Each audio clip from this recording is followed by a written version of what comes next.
چې محترمو زمونږ کوم وظیفه ده ډېره زیاته د کمال ده.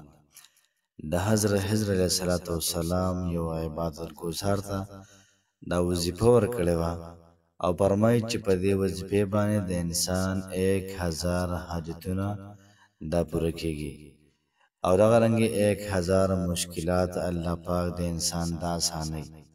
نو که تاسو په مصیبتونو کې راګیرئ نو همدا وظیفه وکړئ د حضرت علیه السلام.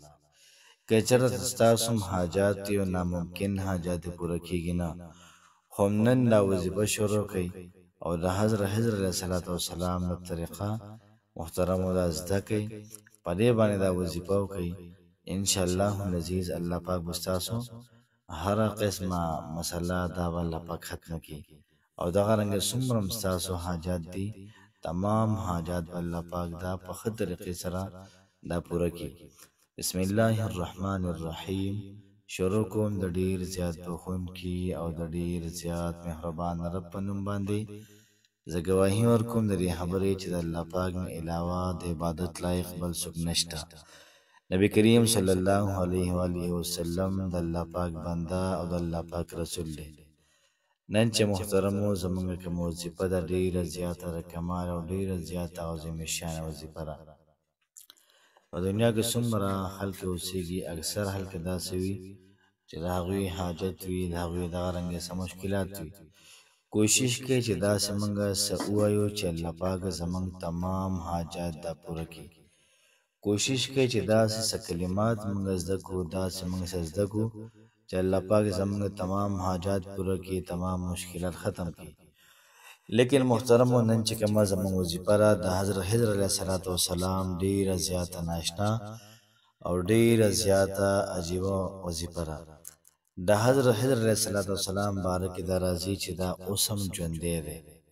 مفتي ضروري خان صاحب کوم چې د کراچۍ دی هغه وایي زما دا موقف و چې یاره حضرت علیه السلام وفات شوی دی. بیا یو ځل ما سره ملاقات وکړو، ویل لکه ته څنګه خلکو ته لګیا یې چې دا مړ دی زه ژوندی یم.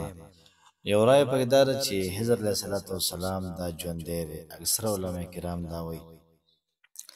فرمایي چې یو سړي بندګي کوله، د الله پاک ذکر یې کړو، الله پاک یادو او ډیر زیات په خشوع او خضوع سره لګیا و.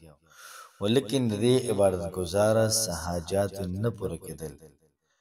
نو حضرت علیه السلام ته مکمل طریقه وښودله، وظیفه یې ورته وښودله او 2 رکعته صلات حاجت مونځ یې ورته وښودو. دغه وظیفه کوه او دا مونځ کوه، انشاءالله العزیز الله پاک به دې هره مسله دا حل کوي. محترم مسلمانانو ترتیب او طریقه‌کار ورته دا وښودو، وایي 2 رکعته صلات حاجت مونځ دا به وکړي، 2 رکعته صلات حاجت مونځ دا به وکړي. ترتیب او طریقه‌کار به داسې تاسو به چارندام وکړئ او چارندام نه بعد به 2 رکعته نفل وکړئ. نیت کوم نظر د اخلاصه 2 رکعته نفل صلات حاجت مونځ را کوم په نظر وا پرزار هده حاصل تعالی را محمد کعبه شریف پلور کو الله اکبر. تاسو به سورۃ الفاتحه وایي، یعنی الحمد للضالین پوری او دی ویلي. بیا به هغې نه بعد 11 پیرې سورۃ الکافرون وي، قل یا ایها الکافرون لا اعبد ما تعبدون. مکمل سورۃ دا به 11 پیرې وي.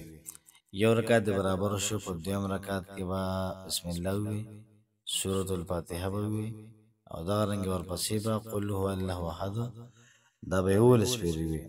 نو چې دا 11 پیرې ویلې بیا به د هغې نه بعد رکوع کې به سجده وکړي، سلام وګرځئ.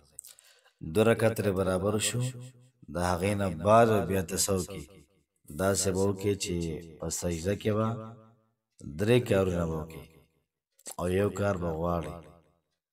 3 څیزونه لوستل دي او دغه رنګ یو څیزه غوښتل دي. تاسو به بیا په سجده کې دا وکړئ، په سجده باندې پرېوځئ. د 2 رکعتو نه بعد درود شریف به 10 پیرې وي، 10 پیرې. دغه رنګ 10 پیرې و سبحان الله والحمد لله ولا اله الا الله والله اکبر ولا حول ولا قوة الا بالله العلي العظیم. 3مه کلمه دا مکمل وي، ټولې به وي.